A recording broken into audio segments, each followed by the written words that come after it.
कक्षा 11 आप सभी का हिंदी की कक्षा में स्वागत है बेटा। हमने आरोह की पाठ्य पुस्तक के काव्यांश भाग के पाठ 2 मीरा मीरा के पदावली का आगाज किया, शुरुआत की। हमने इनके द्वारा लिखित पहले पद का अध्ययन किया जिसमें उन्होंने श्री कृष्ण के प्रति अपनी अनन्यता प्रकट की है, यानी अनन्य भक्ति की है। यानी श्री कृष्ण और इन्हें अलग रूप में नहीं देखा जा सकता, बल्कि ये उनसे एकाकार हो चुकी है। श्री कृष्ण भक्त कवियों में यानी सगुण भक्त कवियों में मीरा का प्रमुख स्थान है। मीरा जी की प्रमुख रचनाएं हैं नरसिंह जीरो मायरो गीत गोविंद की टीका और मीरा की पदावली।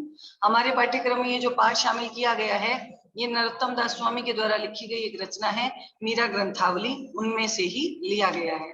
मीरा जी का जो दूसरा पद है, मीरा ने उस दूसरे पद के अंदर सभी रीति रिवाजों और बंधनों से मुक्त होने और श्री कृष्ण के स्नेह के कारण अमर होने की बात कही है। तो चलिए बढ़ते हैं इसी दूसरे पद की ओर। मीरा जो है, आप सभी को विदित है कि मीरा ने ये कहा कि वो राजघराने से संबंधित थी और राजघराने में जन्म लेने और राजघराने की मर्यादाओं का पालन न करने की वजह से उनको कुलनाशी माना जाने लगा। और इसी कुलनाशी जो मीराबाई थी, उनके जीवन का अंत करने के लिए राणा विक्रम सिंह ने उनको विष का प्याला भेजा, लेकिन उस विष के प्याले ने भी मीरा के जीवन को क्षति नहीं पहुंचाई, क्योंकि श्री कृष्ण के परम कृपा ने मीरा जी के जीवन के तारों को थाम लिया और उनका उद्धार कर दिया। तो इस चीज को मीरा स्वयं कहती हैं कि विष का प्याला राणा जी भेजियो, मीरा पीवत हासी रे, मीरा रा प्रभु गिरधर नागर, सहज मिले अविनाशी रे। इसी पद का यहाँ पर अध्ययन किया जा रहा है। पद है दूसरा। मीरा कहती हैं कि पग घुंघरू बांध मीरा नाची, यानी श्री कृष्ण की भक्ति में प्रगाढ़ रूप से लग्न होने के कारण, संलग्न होने के कारण मीरा जो है पैरों में घुंघरू बांधकर नृत्य प्रस्तुत करने लगी, यानी श्री कृष्ण की भक्ति में बिल्कुल निमग्न हो गई, डूब गई। मैं तो मेरे नारायण सू, मैं यानी मीरा कहती हैं मैं तो, मेरे यानी मेरे स्वामी, नारायण अर्थात मेरे ईश्वर, सू यानी से, आप ही हो गई साची, अपने आप ही साची हो गई हूँ, एकाकार हो गई हूँ।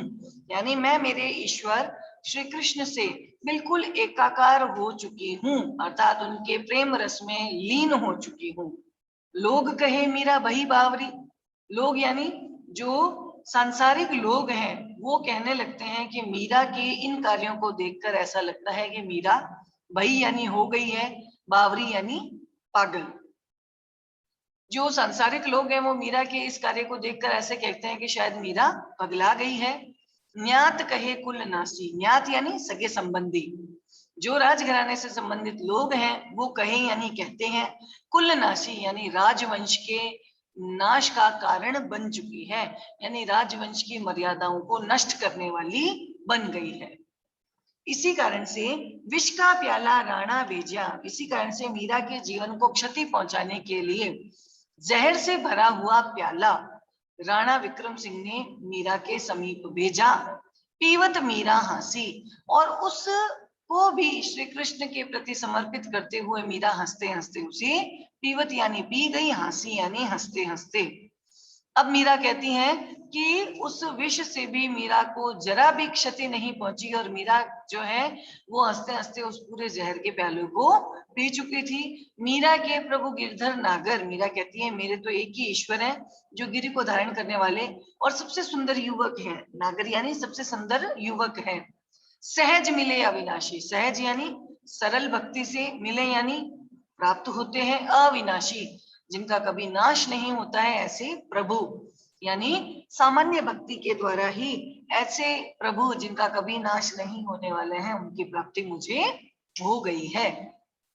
तो दोबारा से देखिए, पग घुंघरू बांध मीरा नाची, कि श्री कृष्ण की प्रेम भक्ति में लीन होने के कारण मीरा जो है अपने पैरों में घुंघरू बांध करके उनकी मूर्ति के आगे नृत्य प्रस्तुत करती है। मीरा कहती है कि मैं तो अपने श्री कृष्ण अर्थात नारायण से अपने आप ही एकाकार हो चुकी हूँ, उनकी भक्ति में पूर्ण रूप से लीन हो चुकी हूँ, उनके प्रेम में एकदम से डूब चुकी हूँ। मेरे इस व्यवहार को देखकर जो सांसारिक लोग हैं वो कहते हैं कि मीरा शायद बावली हो गई है, और जो सगे संबंधी हैं यानी राजघराने से संबंधित लोग हैं, वो ये कहते हैं कि वो राजघराने की मर्यादाओं का नाश करने वाली बन गई हैं। और मीरा के इसी कार्यों से अप्रसन्न होते हुए राणा विक्रम सिंह ने उनके जीवन को क्षति पहुंचाने के लिए जहर से भरा हुआ एक प्याला उनके पास भेजा। मीरा ने उसे भी श्री कृष्ण को समर्पित करते हुए हंसते हंसते पी लिया, लेकिन उससे मीरा के प्राणों को जरा भी आघात नहीं पहुंचा। मीरा कहती है कि मेरे तो प्रभु अर्थात ईश्वर गिरि को धारण करने वाले सबसे सुंदर युवक है अर्थात श्री कृष्ण है, और उनकी प्राप्ति सामान्य भक्ति करने से ही ऐसे कभी भी नष्ट ना होने वाले, हमेशा स्थायी रहने वाले, हमेशा बरकरार रहने वाले उस ईश्वर की प्राप्ति की जा सकती है। तो यहाँ पे देखिए, नाची सांची नासी हासी अविनाशी तुकबंदी मिलती है। राजस्थानी भाषा है, गुजराती और ब्रज भाषा के शब्दों को भी शामिल किया गया है। मीरा ने किसी भी तरह की अलंकारिता को नहीं अपनाया है, यानी अपनी भाषा को चमत्कृत करने की कोशिश नहीं की है। सरल और सहज सामान्य शैली में ये कविता या ये पद लिखे गए हैं ताकि सभी को समझ आ सके। और मीरा ने जो ये काव्य लिखे हैं ये सभी गीत के रूप में गाने योग्य भी हैं। यही कारण है कि मीरा की समस्त पदावली जो है भजन के रूप में गाई और सुनी जाती है। तो आइए बढ़ते हैं आगे अभ्यास प्रश्नों की ओर। अभ्यास प्रश्न में सबसे पहला, मीरा कृष्ण की उपासना किस रूप में करती है? मीरा श्री कृष्ण की उपासना अपने पति परमेश्वर के रूप में स्वीकार करती है और ये मानती है कि जिनके सिर पर मोर के पंखों का मुकुट धारण किया हुआ है वही मेरा पति है। रूप भी उनका रूप कैसा है? सगुण साकार रूप है। वो कहती है पीताम्बर धारण किए हुए, मोर के पंखों का मुकुट धारण करते हैं, गायों को चराने, गिरी को धारण करने वाले हैं।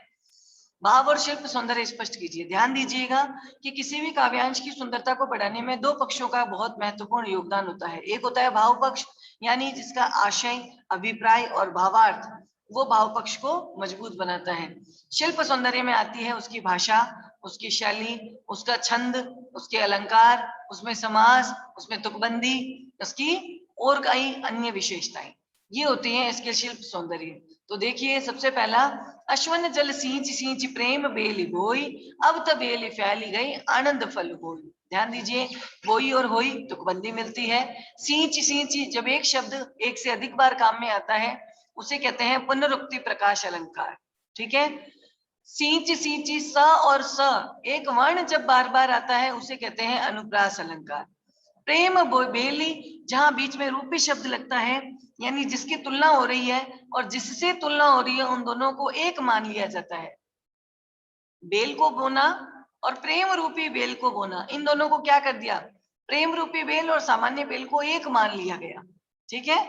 आनंद फल, आनंद प्राप्त होना यानी श्री कृष्ण की कृपा प्राप्त होना, और पेड़ों से या बेल से फल प्राप्त होना, इन दोनों को एक मान लिया है, यानी यहाँ रूपक अलंकार भी प्रयुक्त हुआ है।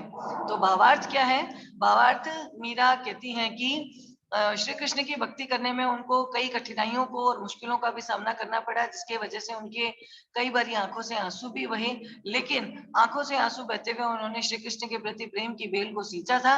और अब ये जो बेल है और ज्यादा विस्तृत हो चुकी है, मजबूत बन चुकी है, और अब इसमें से श्री कृष्ण की कृपा का परिणाम मीरा को प्राप्त होने वाला है, अर्थात इस बेल का फल उसे प्राप्त होने वाला है। और शैलीगत विशेषताओं में आती है कि इस काव्यांश की भाषा जो है वो राजस्थानी है। इसके अलावा इसमें गुजराती और ब्रज भाषा के शब्दों को भी शामिल किया गया है। मुक्तक छंद में लिखा गया ये पद है, और इस पद में पीछे पंक्तियों के अंत में तुकबंदी मिलती है। तुकबंदी इतनी अधिक मिलती है कि जिसकी वजह से ये सारी पंक्तियां गीत के रूप में गाने योग्य भी है। इसमें मुख्य रूप से जो अलंकार रहे हैं उसमें अनुप्रास, पुनरुक्ति प्रकाश और साथ में रूपक अलंकार का प्रयोग किया गया है। तो इस प्रकार से ये इसका शिल्प सौंदर्य है। बिल्कुल इसी तरह से इसकी दूसरा जो यहाँ पद दिया गया है उसको भी वहां मेंशन कर लेंगे हम। अब ये बताइए कि लोग मीरा को बावरी क्यों कहते हैं? लोग मीरा को बावरी इसलिए कहते हैं क्योंकि मीरा जो है पैरों में घुंघरू बांधकर बिना समय देखे, बिना घड़ी, बिना किसी घड़ी को परखे, वो हर समय श्री कृष्ण की भक्ति में लीन रहती हुई श्री कृष्ण की मूर्ति के आगे नृत्य और गान में लीन रहती है। इसी कारण उसके इस कार्य को देखकर लोग कहते हैं कि शायद मीरा बावली हो गई है। विष का प्याला राणा भेजा पीवत मीरा हासी, क्या व्यंग्य छिपा है? इसमें व्यंग्य छिपा है कि जिस समय में मीरा का जन्म हुआ था उस समय में स्त्रियों को इतनी स्वतंत्रता मिली हुई नहीं थी। और खास तौर पे राजपूत घरानों में जो स्त्रियां हैं, जो महिलाएं हैं, उनको पर्दा प्रथा का सामना करना पड़ता था। वो उनको जो है विधवा होने के पश्चात बिल्कुल सब कुछ चीजों का त्याग कर देना पड़ता था। लेकिन मीरा ने इन सारी चीजों को स्वीकार नहीं किया। पारंपरिक रीति रिवाज और परंपराओं का पालन भी उन्होंने जो रूढ़ियां बन चुकी थी, उन परंपराओं को अपने स्वीकार करने से इनकार कर दिया। उनके इस व्यवहार से क्षुब्ध होकर के राणा विक्रम सिंह ने उनके जीवन को नाश करने के लिए विष का प्याला भेजा। लेकिन मीरा श्री कृष्ण को समर्पित करते हुए उसे हंसते हंसते पी गए और उस जहर से मीरा को बिल्कुल भी नुकसान नहीं पहुंचा। तो इसमें व्यंग्य छिपा है कि उस समय में जो भी स्त्री उन परंपराओं को, रीतियों को मानने से इनकार कर देती थी, उसके जीवन को क्षति पहुंचा दी जाती थी। मीरा जगत को देखकर क्यों रोती है? कि मीरा जगत को देखकर इसलिए रोती है क्योंकि मीरा को ऐसा आभास होता है कि ये जो मानव जीवन है, ये किसी न किसी विशेष उद्देश्य के लिए, यानी ईश्वर की भक्ति के लिए हमें मिला है। और ये सारा संसार जो है ईश्वर की भक्ति न करके अपने आप को मात्र सांसारिक भौतिकतावाद के अंदर व्यस्त बनाए रखता है। उनके इस व्यवहार को देखकर मीरा को दुख और कष्ट प्राप्त होता है, इसी वजह से वो उनको देखकर रोती है। तो इस प्रकार यहाँ पर पद के आसपास के प्रश्न देखिए। कल्पना कीजिए, प्रेम प्राप्ति के लिए मीरा को किन किन कठिनाइयों का सामना करना पड़ा। बिल्कुल उनको, उन पे शारीरिक अत्याचार होते थे, मानसिक अत्याचार होते थे। मीरा को जो है वो राजघराने से संबंधित होने के कारण घर से बाहर निकलने की मनाही थी।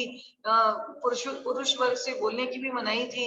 और उनको जो है विधवा होने के पश्चात उनको बिल्कुल अन्य स्त्रियों या अन्य जो साज श्रृंगार है उससे बिल्कुल पृथक कर दिया गया था।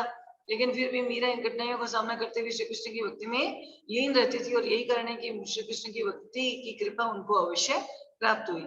लोकलाज खोने का क्या अभिप्राय है? लोकलाज खोने का अर्थ है कि संसार की जितनी मर्यादाएं थी, जितने भी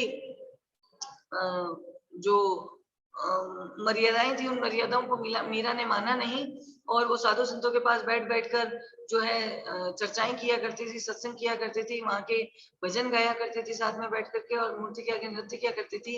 यानी सांसारिक जो मर्यादाएं थी, परंपराएं थी, जो रीतियां थी, उनको मानने से उन्होंने इनकार कर दिया, उनका खंडन किया। जिसकी वजह से वो कहा गया कि मीरा ने सारे संसार की जो लाज है, लज्जा है, जो शर्म है, उसको त्याग दिया है। मीरा ने सहज मिले अविनाशी क्यों कहा है? मीरा का भी ये मानना है कि सगुण साकार भक्ति करते हुए सामान्य और सरल भक्ति के माध्यम से श्री कृष्ण की प्राप्ति की जा सकती है। क्योंकि मेरे जो ईश्वर हैं वो अविनाशी हैं, जिनका कभी भी विनाश नहीं हो सकता। और इनकी प्राप्ति का मार्ग बहुत ही सरल और सहज है। इसके लिए किसी भी कठोर तपस्या या साधना की आवश्यकता नहीं है। लोग कहे मीरा भई बावरी, न्यात कहे कुल नासी। लोग यानी समाज के, यानी सांसारिक लोग जो कहते हैं कि मीरा के तो बावली हो गई है, पगला गई है। लेकिन जो सगे संबंधी हैं, जो राजघराने से संबंधित लोग हैं, कुटुंब के लोग हैं, वो ये मानते हैं कि वो हमारे राजवंश की मर्यादाओं का नाश करने वाली है, हमारे पूरे कुल को डुबाने वाली है, कलंकित करने वाली है। ऐसा इसलिए कहा गया क्योंकि मीरा जो है वो राजघराने की परंपराओं और रीतियों को मानने से इनकार कर चुकी थी। और विधवा होने के पश्चात वो श्री कृष्ण की भक्ति में निमग्न होकर के वो साधु संतों के पास बैठ करके सत्संग पे चर्चाएं करना, भजन गाना, नृत्य प्रस्तुत करना, वाद विवाद करना, इस तरह की प्रक्रियाओं में लीन होकर के वो श्री कृष्ण के प्रति अपने ज्ञान को और भी ज्यादा प्रगाढ़ करती रही थी। यही कारण है कि लोग कहते थे मीरा भई बावरी, और न्यात कहते थे कुल का नाश करने वाली है। तो इस प्रकार क्लास 11th आज हमने हमारे द्वितीय काव्यांश भाग के पाठ को पूर्ण कर लिया है, यानी काव्यांश के दूसरे पाठ को पूर्ण कर लिया है। तो जहां कहीं आपको कहीं भी किसी तरह का कोई संदेह हो, कोई परेशानी हो, तो तुरंत मुझसे आप संपर्क कर सकते हैं। वैसे आप लोगों को यहाँ तक का सारा जो पाठ है समझ आया होगा। इसी उम्मीद के साथ आज की कक्षा को यहीं विराम देते हैं। धन्यवाद बेटा, मिलते हैं अगली क्लास में।